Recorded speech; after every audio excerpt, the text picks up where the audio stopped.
ஏன்னா இவங்க இன்னும் நியாயப்பிரமாணத்தை பிடிச்சிட்டு அலையிறாங்க. கிருபையின் பிரமாணத்தை பொறுத்த வரைக்கும் பிள்ளை பேர் இருக்கிறதோ இல்லையோ, நீடித்த ஆயுசு இருக்கிறதோ இல்லையோ, என்னை பொறுத்த வரைக்கும் நான் கிறிஸ்துவுக்குள் பிறந்து நான் கிறிஸ்துவுக்குள் மரிக்கிறேன். என்னை கிறிஸ்துவுக்குள்ளாக உயிர்த்தெழ பண்ணுகிறவர் ஒருவர் இருக்கிறார். அல்லேலூயா. இதுதான் மேலான ஆசீர்வாதம். இதை புரிஞ்சு கொள்றதுக்கு மேலான காரியம் வரணும் இல்லைங்க. யாரா இந்த உலகம் அப்படித்தாங்க பேசும். ஏன்னா அவன் நியாயப்பிரமாணத்துக்குள்ள உட்காந்துருக்கிறான், அவன் கூடாரத்துக்குள்ள உட்காந்துருக்கிறான். வெளியே உட்காந்துருக்கிற ஒன்று அவன் புரிஞ்சிக்கவே முடியாது. இப்போ எந்த ஆசீர்வாதம் வேணும்?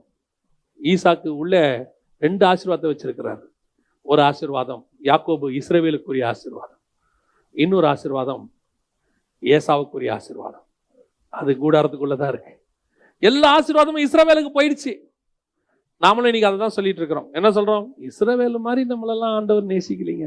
நம்ம ஆட்களே நிறைய பேருக்கு இந்த இன்ஃபீரியாரிட்டி காம்ப்ளெக்ஸ் ஒன்று இருக்கு. என்ன இன்ஃபீரியாரிட்டி காம்ப்ளெக்ஸ் தெரியுமா? இஸ்ரவேல்